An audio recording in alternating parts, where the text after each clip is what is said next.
Hello everybody, welcome once again to my channel Krishna Singh Dev. तो students, जैसा कि आप सबको पता है, हम यहाँ पर कर रहे हैं revision series for class 10th ICSE students जिनका इकोनॉमिक्स का एग्ज़ाम ऑन 21 मार्च है। तो स्टूडेंट, हमने unit number 1 and unit number 2 complete कर लिया है एंड यूनिट नंबर 3 भी कंप्लीट कर लिया, जो कि बहुत छोटा सा यूनिट था। अब हम आ गए हैं हमारी यूनिट नंबर 4 पर, जो कि है बैंकिंग वाली यूनिट। इसमें आज हम जो चैप्टर स्टार्ट करने वाले हैं वो है कमर्शियल बैंक। इस यूनिट के अंदर पब्लिक फाइनेंस भी आता है, जो कि काफ़ी इंपॉर्टेंट चैप्टर्स में से है, तो हम उसे भी कंप्लीट करेंगे। Again this video is going to be in 2 parts and before you move ahead please subscribe to my channel and like and share the video, ताकि जितने ज़्यादा स्टूडेंट हो सके इसका फ़ायदा उठा पाए। चलिए स्टूडेंट, सो अब हम स्टार्ट करते हैं हमारा कमर्शियल बैंक का चैप्टर। कमर्शियल बैंक का चैप्टर अपने आप में बहुत इंपॉर्टेंट चैप्टर्स में से है। तो अगर मैं कमर्शियल बैंक की बात करूँ तो कमर्शियल बैंक क्या करते हैं। इंट्रोडक्शन ऑफ कमर्शियल बैंक ये है कि प्रोड्यूसर जो है उसे चाहिए होती है मनी। ठीक है, जितने भी प्रोड्यूसर्स हैं they need to borrow the money and ये जो बैंक होते हैं वो एक चैनल का काम करते हैं। ठीक है, कंज्यूमर क्या करता है, consumer purchases the commodity if paid in instalment, then instalment 1 2 3 इस तरीके से पे करेगा। तो इसको भी बैंक की ज़रूरत होती है क्योंकि इसे चाहिए होता है क्रेडिट। इसी तरीके से प्रोड्यूसर को चाहिए होता है फॉर बोरोइंग। तो अगर मैं बात करूं कि बैंक का क्या काम है, बैंक का ये काम है इन सारी नीड्स को फैसिलिटेट करना। मतलब प्रोड्यूसर को जो बोरोइंग की ज़रूरत होती है उसे फैसिलिटेट करना, जो कंज्यूमर होता है उसको जो क्रेडिट फैसिलिटीज़ होती है उसको फैसिलिटेट करना, एंड जो पब्लिक होती है वो सेविंग करती है, उस सेविंग को अपने पास रखना और उस सेविंग को चैनलाइज करना टू दिस डिफरेंट पीपल।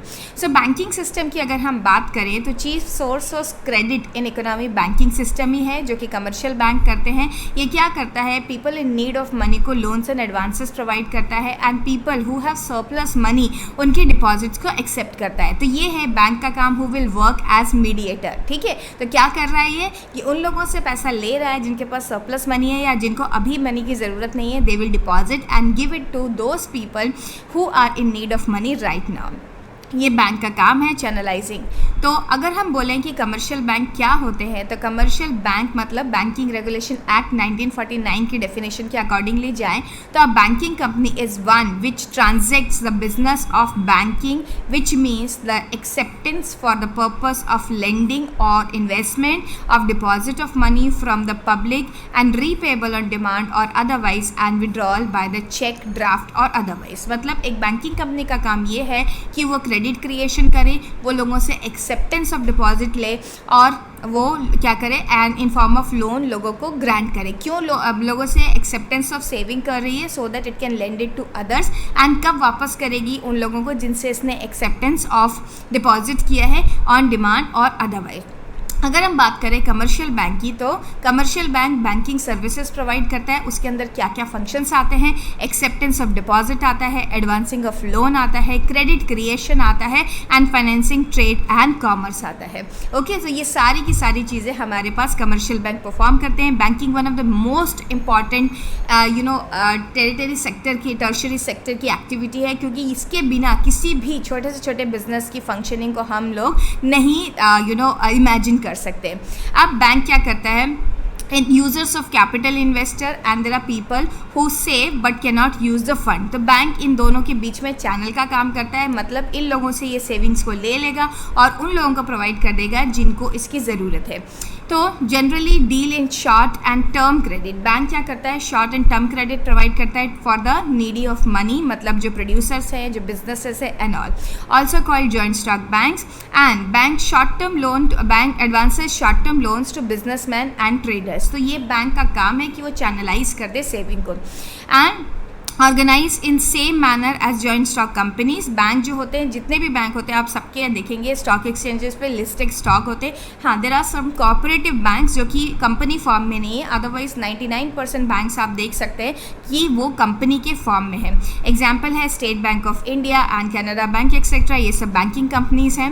अगर हम बात करें meaning of commercial bank, what is the meaning of commercial bank and main features, it deals in the money accept deposit and advances short term loans to the businessman and trader.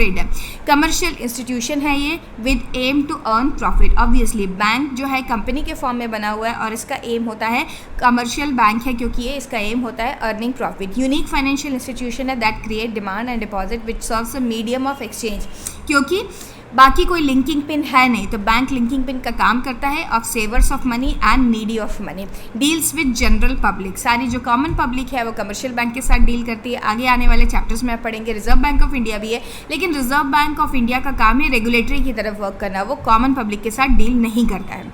आगे देखते हैं meaning of commercial bank में professor Shelder की ये definition दी हुई है, they and various other definitions you will find in the book. So commercial bank क्या करते हैं? Commercial bank have started making long term loans to agriculture and industries and other financial institution also have short term loans. Cheque deposit and bank, ये सब bank का काम है। Financial institution becomes bank if, क्या criteria financial institution को bank बनने के लिए कंप्लीट करना पड़ेगा।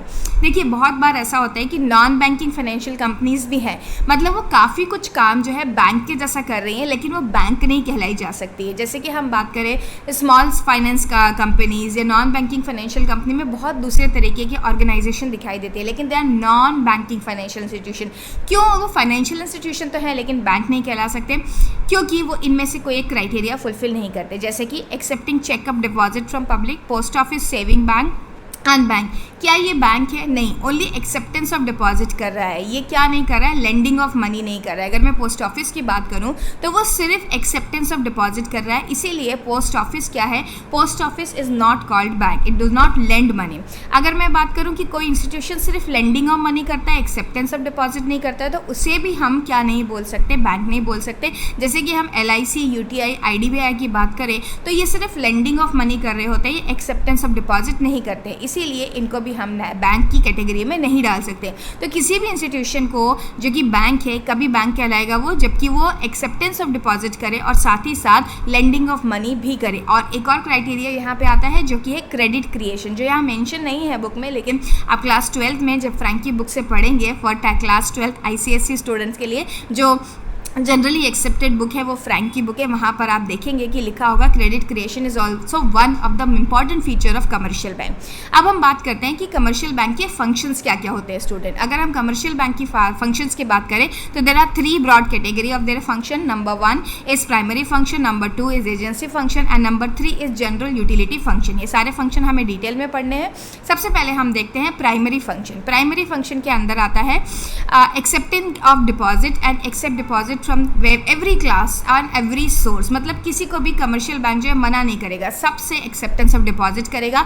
यहाँ पे कई तरीके के डिपॉजिट्स हो सकते हैं जिसके अंदर आता है demand deposit, saving deposit, fix deposit and recurring deposit. हर एक टाइप का डिपॉजिट अपने आप में इंपॉर्टेंट है। स्टार्टिंग करते हैं डिमांड डिपॉजिट के साथ। तो demand deposit is also known and current deposit. It can be withdrawn bye depositor any time of any point of time and it is without the interest. Okay, मतलब कभी भी वो निकाल लेगा, इसीलिए बैंक इसके ऊपर कोई इंटरेस्ट नहीं देती है। ये करंट अकाउंट है एंड डिपॉजिटर हैव टू पे bank for such services. Bank को कुछ चार्जेस देने होते हैं क्योंकि नंबर ऑफ ट्रांजेक्शन यहाँ बहुत ज़्यादा होते हैं और बैंक को कोई श्योरिटी नहीं है कि डिपॉजिटर कितने समय के लिए इस अमाउंट को रखेगा, तो बैंक क्या नहीं कर पाता, इस मनी को यूज़ नहीं कर पाता है।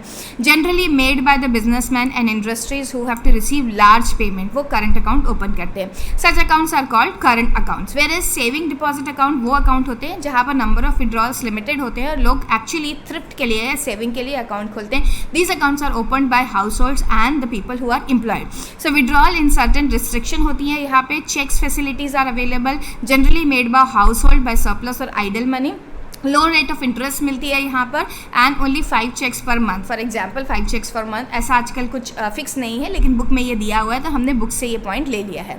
फिक्स डिपॉजिट की बात करें तो fix deposit is called time deposit. यहाँ पे एक फिक्स पीरियड के लिए एक अमाउंट को डाल दिया जाता है बैंक में एंड जनरली लोग उतने समय तक, सपोज 1 ईयर का डिपॉजिट है या 2 ईयर का डिपॉजिट है या 3 ईयर का डिपॉजिट है, तब तक इस डिपॉजिट को हाथ नहीं लगाएंगे एंड उसकी वजह से उन्हें हाई रेट में इंटरेस्ट मिलेगा क्योंकि बैंक को श्योरिटी होती है कि इस अमाउंट को they can lend for a longer period to someone else. तो देखिए टाइम डिपॉजिट बोला जाता है फिक्स डिपॉजिट को। It can be withdrawn only after the expiry of set period. क्या बीच में विड्रॉल पॉसिबल है मैम? यस, बिल्कुल पॉसिबल है बीच में विड्रॉल, लेकिन you will lose the interest. Money deposited in fix deposit account for fix period of time, highest rate of interest मिलता है यहाँ पे। सेविंग बैंक पे हमने देखा था लो रेट ऑफ इंटरेस्ट मिलता है, लेकिन यहाँ पर हाई रेट ऑफ इंटरेस्ट मिलेगा and longer period higher interest. जितना ज़्यादा समय के लिए आप इसको रखेंगे, बस कोई एक साल के लिए रखेगा तो उसको कम पीरियड के लिए मिलेगा, कोई 2 साल के लिए रखेगा तो ज़्यादा इंटरेस्ट मिलेगा, 5 साल के लिए रखेगा तो और ज़्यादा इंटरेस्ट मिलेगा। Likewise accepted at a particular point of time and for those with surplus amount for some period of time, जिनको इमीडिएटली उस मनी की ज़रूरत नहीं है, आइडल है पैसा, तो वो फिक्स डिपॉजिट में डाल देते हैं एंड इंटरेस्ट अर्न करते हैं। इसी तरीके से एक अकाउंट होता है recurring deposit account. Recurring deposit account क्या है, यहाँ पर हम स्टार्ट करते हैं हर महीने एक इंस्टॉलमेंट में सेविंग करना।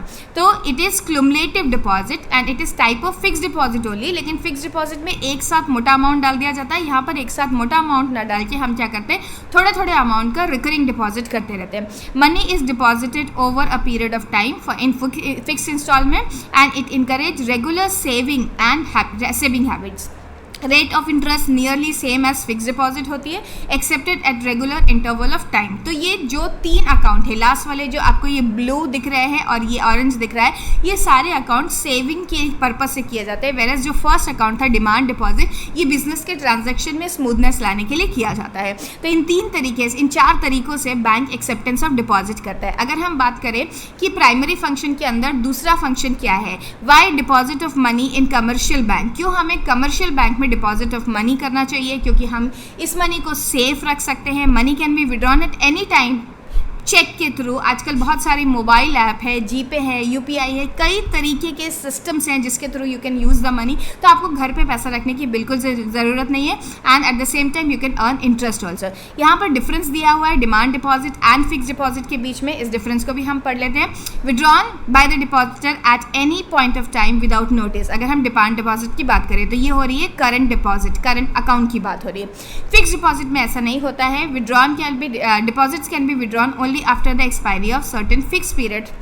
देन चेकेबल डिपॉजिट्स होते हैं, ये कौन से, करंट अकाउंट में it can be withdrawn through cheque, whereas they are not chequable deposit. जैसे ही एफडी क्लोज होती है आप उसका पैसा कैश में ले सकते हैं या this amount is transfer to your saving bank account. No interest is paid in case of current account, whereas high rate of interest is paid in case of fix account.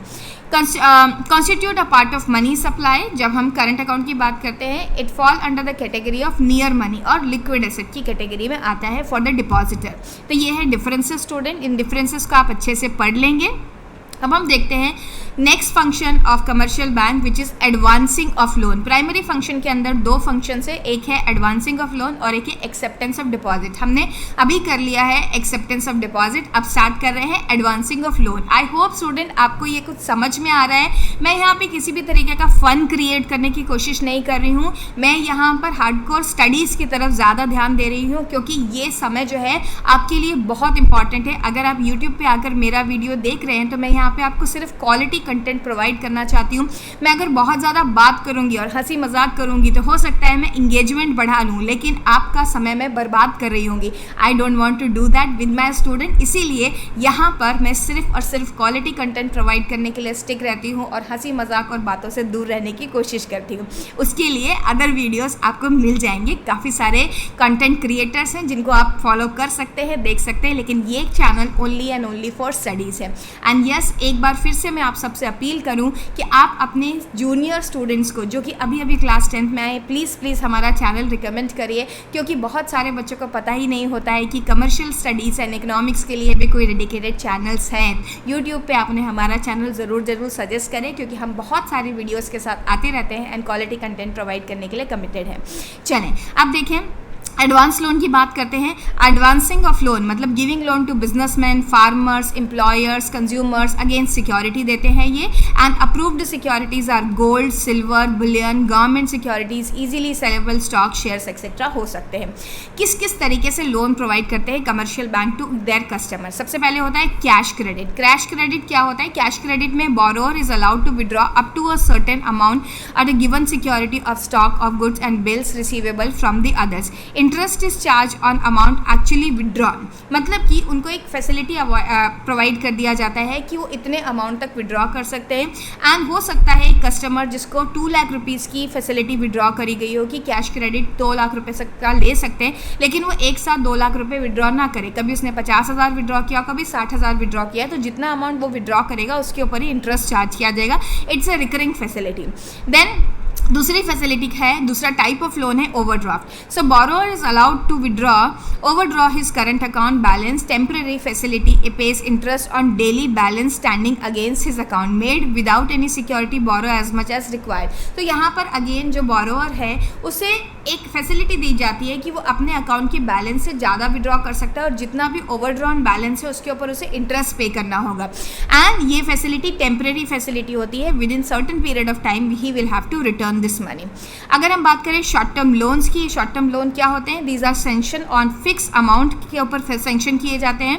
Eight is credited to debtor's account. यहाँ पर cash credit की तरह and overdraft की तरह नहीं होता है कि जब जितनी ज़रूरत है उतना निकालेंगे. पूरा अमाउंट एक साथ दे दिया जाता है टू द बोरोअर एंड पूरे अमाउंट के ऊपर इंटरेस्ट भी चार्ज किया जाता है. Sanction amount from sanction date given against security. यहाँ पे सिक्योरिटी ली जाती है. वेरएस कैश क्रेडिट में एंड ओवरड्राफ्ट में कस्टमर की क्रेडिट वर्दीनेस देखी जाती है, नंबर ऑफ ट्रांजेक्शन देखे जाते हैं, वहाँ पर कोई सिक्योरिटी नहीं ली जाती है. तो these are various type of loans provided by commercial bank. फिर हम देखते हैं discounting of bill of exchange भी करता है एंड मनी एट कॉल भी प्रोवाइड करता है commercial bank. Discounting of bill of exchange क्या होती है? Discounting of bill of exchange होता है कि अगर एक कस्टमर किसी दूसरे को, अपने किसी क्लाइंट को क्रेडिट बेसिस के ऊपर कोई सामान बेच रहा है तो उसे उसके बदले में एक प्रॉमिसरी नोट मिलता है जिसे बोला जाता है बिल ऑफ एक्सचेंज. ये बिल ऑफ एक्सचेंज हो सकता है 1 महीने का हो, 2 महीने का हो या 3 महीने का हो. मतलब अगर I am A and I sold my goods to B, तो बी ने मुझे प्रॉमिस किया है कि 3 महीने बाद वो मुझे पेमेंट करने वाला है, लेकिन मुझे आज ही अगर मनी रिक्वायर्ड है तो मैं क्या कर सकती हूँ? इस बिल ऑफ एक्सचेंज को लेकर जा सकती हूँ बैंक के पास.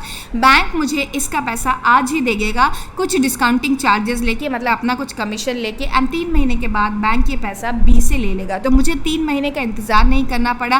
बैंक ने मुझे वो 3 महीने बाद मिलने वाला पैसा आज ही दे दिया, तो एक तरीके से लोन दे दिया जैसा हो गया. इसे बोलते हैं discounting of bill of exchange.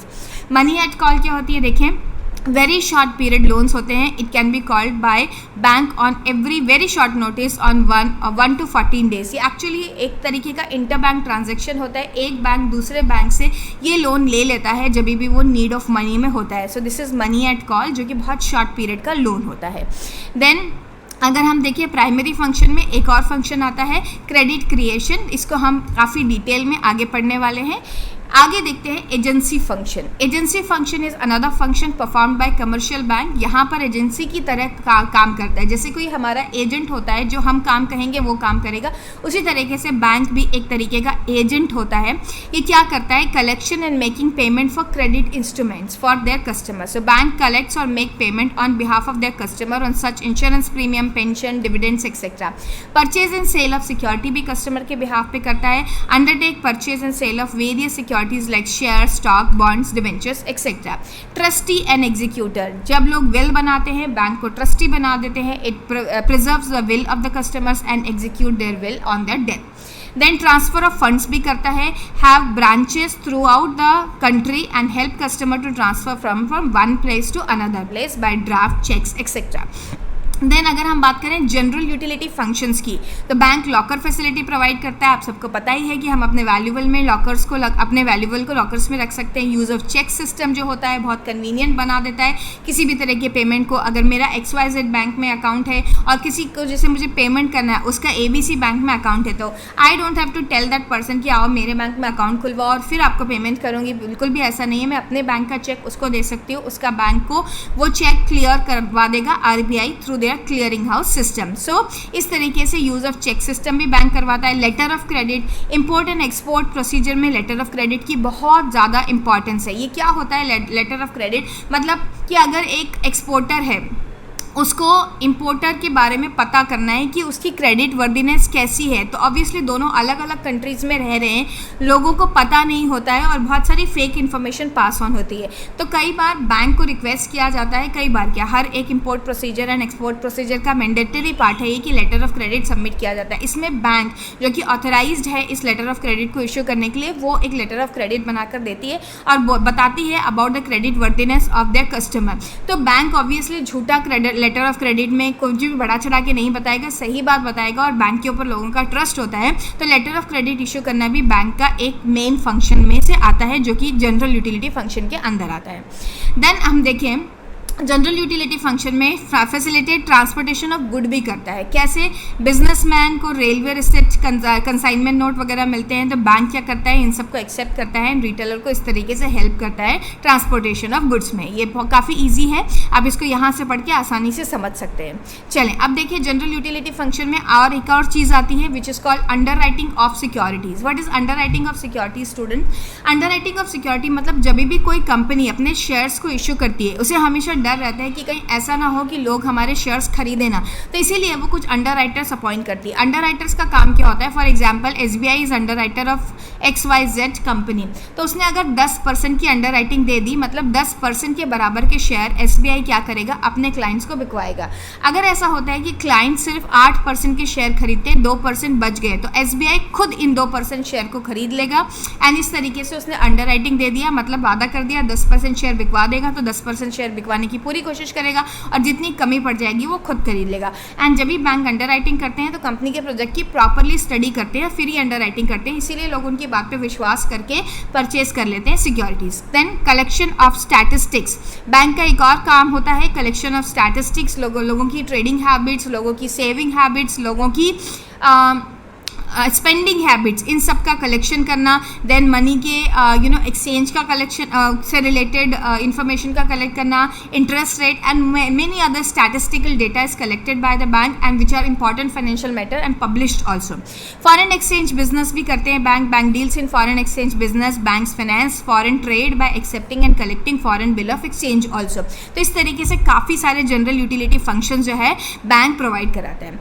अगर हम बात करें important place in industrial and commercial life of country, bank की इंपॉर्टेंस प्लेस क्या है, तो इसके अंदर आता है necessary for trade and industry, distribution of fund करवाता है bank, it promotes capital formation, encourages right type of industries and growth and priority sector and useful for under developed countries. मतलब ये सारी की सारी इंपॉर्टेंस है बैंक की, ये बैंक का होना क्यों ज़रूरी है in an economy. It is necessary for trade and industry, हम किसी भी बिजनेस के बारे में नहीं सोच सकते अगर बैंकिंग फैसिलिटी नहीं हो, क्योंकि अगर मुझे suppose I am staying here and I want to buy something from north east place, okay, तो मैं किसी को पेमेंट करूंगी, वहाँ जाकर के कैश तो नहीं देके आऊँगी, obviously I need some banking channel जिसके थ्रू मैं पेमेंट करूँगी या पेमेंट रिसीव करूँगी।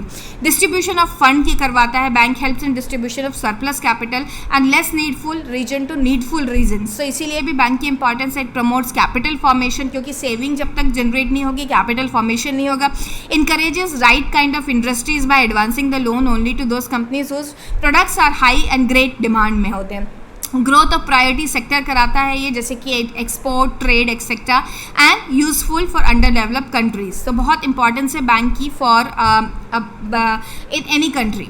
अगर हम बात करें अब क्रेडिट क्रिएशन की, तो credit creation is also one of the very important function of commercial bank. Commercial bank किस तरीके से क्रेडिट क्रिएशन करता है, तो ये एक बायर है जैसे और ये सेलर है, यहाँ से आप समझिए ये है पेमेंट इन फ्यूचर कर रहा है एंड बाइंग इन प्रेजेंट, और इसे बोलते हैं क्रेडिट क्रिएशन। मतलब विदाउट ट्रांजेक्शन ऑफ मनी आपने क्या कर लिया, सामान की खरीदी बेची कर लिया, इसे बोला जाता है क्रेडिट क्रिएशन। तो ये क्रेडिट क्रिएशन करवाता है commercial bank.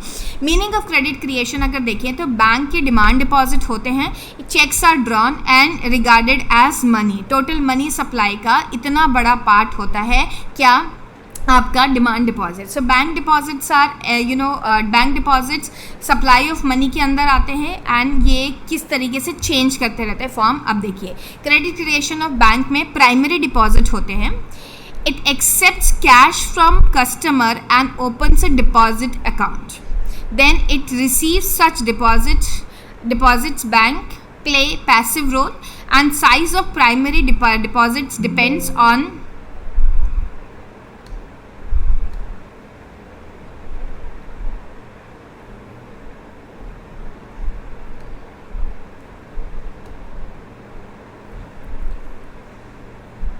Size of primary deposit depends on the customers decision. So ये प्राइमरी डिपॉजिट जो होते हैं वहाँ पे बैंक पैसिव रोल प्ले करता है। Out of the primary deposits that bank grants loan. तो इन प्राइमरी डिपॉजिट का बैंक इस्तेमाल करता है फॉर ग्रांटिंग ऑफ लोन, जिससे कि क्रेडिट क्रिएशन होता है। यहाँ पे सेकेंडरी एंड डेरिवेटिव डिपॉजिट्स भी होते हैं। When a bank grants loan instead of giving cash, it opens a deposit account in the borrower's name. It is derived from loan transaction in of the bank. तो bank ने primary deposit से किसका creation किया? Secondary या derivative deposit का creation किया। ठीक है, इसी पूरे प्रोसेस का नाम है क्रेडिट क्रिएशन। अगर हम बात करें मैन्युफैक्चरर और factories of credit, creation of credit कैसे होता है? बैंक क्रिएट करते हैं क्रेडिट और सेकेंडरी डेरिवेटिव डिपॉजिट, एंड ये है मैन्युफैक्चरर और फैक्ट्रीज ऑफ क्रेडिट। ठीक है, इन्हें हम मैन्युफैक्चरर या फैक्ट्रीज ऑफ क्रेडिट भी बोलते हैं। अब अगर बात करें कि होता कैसे है, क्रेडिट क्रिएशन का प्रोसेस क्या है? Main components of money supply पहले हमें देखने होंगे। करेंसी हेल्ड बाय पब्लिक होती है इसमें, and chequable deposit with bank होते हैं। Increase in deposits happen through the credit creation. Simplifying assumptions यहाँ पे होता है, bank do not accept time deposit, सिर्फ यहाँ पर डिमांड डिपॉजिट एक्सेप्ट किए जाते हैं। All the banks face same cash reserve instruments requirement which is 20%। मतलब कि सपोज बैंक के पास 100 रुपये आया तो 100 रुपये में से बैंक 20 रुपये अपने पास रखेगा और बाकी 80 रुपये का क्या कर देगा? लोन ग्रांट कर देगा। The public does not make any change in currency holding and there is no credit control policy of central bank. The business conditions are normal. ये सारी अजम्पशंस हैं। अब हम क्या समझेंगे? क्रेडिट क्रिएशन का process. So process of credit creation के अंदर क्या होता है? प्राइमरी डिपॉजिट जाते हैं बैंक में, फिर प्राइमरी डिपॉजिट का एक हिस्सा बैंक अपने पास रखता है जिसे बोलते हैं कैश रिजर्व्स। ये कैश रिजर्व बैंक के पास रखा रहेगा, ये सर्कुलेशन में नहीं जाएगा। प्राइमरी डिपॉजिट्स का जितना भी परसेंट एक्सेस में है, इसको हटा के कैश रिजर्व रेशियो को वो अमाउंट क्या कर दिया जाएगा? लेंडिंग कर दिया जाएगा उसका। So entire banking system can lend and create derivative deposit to multiply the original और एक्सेस रिजर्व। तो इस तरीके से हर एक बैंक, ये 80 रुपये हम अज्यूम कर किसी दूसरे बैंक में गया, अगेन उन्होंने 20% डिपॉजिट रखा और आगे फिर क्या कर दिया? 64 रुपीज़ चले गए। इस तरीके से ये मनी क्या होती रहती है? मल्टीप्लाई होती रहती है और वो क्रेडिट क्रिएट करती रहती है। इस पूरे प्रोसेस को कहा जाता है क्रेडिट क्रिएशन, जिसे आप यहाँ से समझ सकते हैं। फॉर एग्जांपल, एक मिस्टर गुलशन है जिन्होंने 1000 रुपये पीएनबी बैंक में जमा किए। पीएनबी बैंक ने 20% मतलब 200 रुपये रखे और 800 रुपये लेंड कर दिए। फिर दूसरा पर्सन है मिस्टर राम। मिस्टर राम को ये 800 रुपये मिले, इन्होंने किसी दूसरे बैंक में अकाउंट ओपन कर लिया। फिर ये 800 रुपये क्या गया? एवरी टाइम और ये ओपन अकाउंट कर दिया, लेंड टू मिस्टर गिरधारी। फिर यहाँ पर आप देख रहे हैं मिस्टर श्याम, एंड फिर कैनरा बैंक में चला गया। फिर उन्होंने 800 रुपये का 180 रुपये 160 रुपये रख लिया। 660 रुपये कहाँ चले गए? Lends to open mister Mohan. Mister Mohan ने एक अकाउंट ओपन किया और उसमें मिस्टर सोहन के पास चला गया। ये बैंक ऑफ महाराष्ट्र में थे। फिर 640 रुपये का 128 रुपये मतलब 20% रखा गया यहाँ पर, एंड उसके बाद यहाँ पर फिर चला गया 512 रुपये। तो इस तरीके से क्या हो रहा है? इस तरीके से बैंक के पास से मनी एक जगह से दूसरी जगह ट्रांसफ़र होती जा रही है। इस पूरे प्रोसेस को हम बोलते हैं कि क्रेडिट क्रिएशन हो रहा है स्टूडेंट्स। तो ये बहुत इंपॉर्टेंट प्रोसेस में से एक है। आपको ये जो प्रोसेस है क्रेडिट क्रिएशन का, जो डायग्राम है, इसको अच्छे से सीख लेना है, पूरा प्रोसेस अच्छे से सीख लेना है, क्योंकि इसके ऊपर आपके पास क्वेश्चन आता है। तो हर बार आपको एनक्रक्स में बोलूँगी कि 1000 रुपये इनिशियली डिपॉजिट आया था, फिर उसमें से 800 रुपये आगे गया, 800 में से फिर से यहाँ से 200 रुपये रखा गया, 800 में से फिर 160 रुपये रखा गया, फिर 160 में से 128 रुपये रखा गया। इस तरीके से आगे आगे आगे मनी जाती जा रही है। मतलब इनिशियल 1000 रुपये ने कितना सारा क्रेडिट क्रिएट कर दिया। इसे बोलते हैं क्रेडिट क्रिएशन। मतलब विदाउट प्राइमरी डिपॉजिट में इंक्रीज के सेकेंडरी या डेरिवेटिव डिपॉजिट बढ़ते जा रहे हैं, इसे बोला जाता है credit creation. Process of credit creation का ये फॉर्मूला भी आपको याद में रखना होगा, which is 1/, cash reserve ratio 1/r, या जिसे हम कैश रिजर्व रेशियो बोलते हैं। तो lower the cash reserve ratio greater the size of credit multiplier. यहाँ से हम क्रेडिट मल्टीप्लायर को कैलकुलेट करते हैं। तो प्रोसेस ऑफ क्रेडिट क्रिएशन जब आप एक्सप्लेन करेंगे, उसके साथ ही साथ आपको ये कैश रिजर्व रेशियो भी हमेशा बताना होगा। लेकिन क्रेडिट क्रिएशन की कुछ लिमिटेशन भी हैं। क्या लिमिटेशन है क्रेडिट क्रिएशन की, चले देखिए। तो commercial bank create credit on the basis of primary deposit, therefore there should be large availability of cash. अगर प्राइमरी डिपॉजिट इटसेल्फ बहुत कम आता है तो क्या होगा, हम देखेंगे कि क्रेडिट क्रिएशन ज़्यादा नहीं हो पा रहा है। Then credit creation potential is inversely proportionate to reserve ratio मतलब हाई कैश रिजर्व रेशियो हो गया। जैसे हमने अपने एग्जाम्पल में देखा था कि 1000 का 20% क्या है कैश रिजर्व रेशियो, और 800 रुपये आगे जा रहा है। अब सोचो ये 20 से अगर 30% हो जाए या 40% हो जाए तो आगे जाने वाला मनी जो है वो कम होता जाएगा, and as a result credit creation कम होगा। People are in habit of using cash and not cheque. यहाँ पे अज्यूम करना है कि लोग कैश ले रहे हैं और उसे जाके दूसरे बैंक में डिपॉजिट कर रहे हैं, they are not using the cheque. अगर ये चेक यूज़ करेंगे तो क्रेडिट क्रिएशन नहीं हो पाएगा। Banks can not create credit at will. If no consumer borrows there will be no expansion of credit. Borrowing हो ही नहीं रही है तो फिर क्या होगा, एक्सपेंशन ऑफ क्रेडिट पॉसिबल नहीं होगा। If approved securities are not available then banks can not create credit, क्योंकि बैंक जब भी लोन ग्रांट करेगा उसे अप्रूव्ड सिक्योरिटीज़ के अगेंस्ट ही लोन ग्रांट करने होंगे। अप्रूव्ड सिक्योरिटी नहीं होंगे तो बैंक क्या नहीं कर पाएगा, ग्रांटिंग ऑफ लोन नहीं कर पाएगा। तो these are certain limitation of credit creation. ये क्रेडिट क्रिएशन वाला जो चैप्टर पॉइंट है, इस टॉपिक है, इस पूरे चैप्टर में ये बहुत इंपॉर्टेंट है। आपको इसमें से बड़ा क्वेश्चन देखने के लिए मिल सकता है स्टूडेंट, तो आपको ये बहुत अच्छे से कर लेना है so that you are not under any trouble in the exam. तो कमर्शियल बैंक वाला चैप्टर बहुत अच्छे से कर लो स्टूडेंट। आज की वीडियो हम यहीं तक रख रहे हैं ताकि आप आगे का पोर्शन आराम से बाद में रिवाइज कर सकें, लेकिन इस चैप्टर को आप बहुत अच्छे से रिवाइज कर लें एंड क्रेडिट क्रिएशन पे खास ध्यान दें। साथ ही साथ बैंक की फंक्शंस भी इंपॉर्टेंट है। मैं बोलूँगी पूरा ही चैप्टर बहुत इंपॉर्टेंट है, लेकिन या क्रेडिट क्रिएशन को आपको थोड़ा 2-3 बार पढ़ के देखना पड़ेगा। आप में से बहुत सारे लोगों की पढ़ाई बहुत अच्छी चल रही है, मैं कमेंट्स में पढ़ भी रही हूँ, आपने काफ़ी सारे चैप्टर्स खत्म कर लिए हैं। That is a good thing, क्योंकि आपको बहुत अच्छा गैप मिला था। लेकिन आप इन रिविजनरी वीडियो को बार सुन लिया करिए। जब भी आपका पढ़ने का मन ना करे, आप इन रिविजनरी वीडियोज़ को लगा के सुन ले, सो दैट आपके कॉन्सेप्ट जो है रिवाइज होते रहेंगे एंड एग्जाम में भूलने की पॉसिबिलिटी निल हो जाएगी। This is the benefit of using these videos. चलें स्टूडेंट, आज के लिए इतना ही रखते हैं, फिर मिलेंगे। तब तक के लिए पढ़ाई जारी रखो। Have a great day, bye.